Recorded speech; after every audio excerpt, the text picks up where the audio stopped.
নোয়াখালীতে ধর্মপুর মানব কল্যাণ সংগঠনের উদ্যোগে শতাধিক পরিবারে ইফতার সামগ্রী বিতরণ।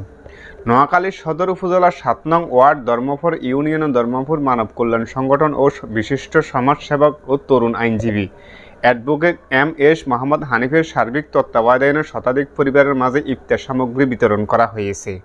সোমবার সকালে ধর্মপুর ইউনিয়নের ৯ নং ওয়ার্ডের সরদরবেশ গ্রামের হাজী আলী মাঝি জামে মসজিদের সামনে এই ইফতার সামগ্রী বিতরণ করা হয়।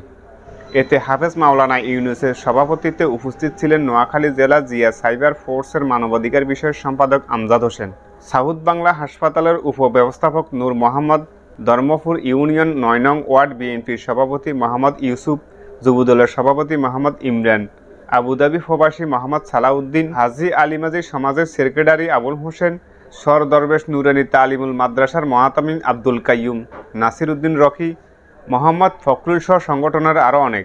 সংগঠনের সদস্যরা জানান, প্রতি বছর ধর্মপুর মানব কল্যাণ সংগঠন এমন উদ্যোগ গ্রহণ করে থাকে এবং ভবিষ্যতে আরও বড় পরিসরে এই কার্যক্রম পরিচালনার পরিকল্পনা রয়েছে। এই ছিল হাতিয়া টিভির বিশেষ প্রতিবেদন, আর আপনাদের সাথে ছিলাম মোহাম্মদ ইসমাইল হোসেন। হাতিয়া টিভির পরবর্তী নিউজ পেতে হাতিয়া টিভির সঙ্গে থাকুন। ধন্যবাদ সবাইকে।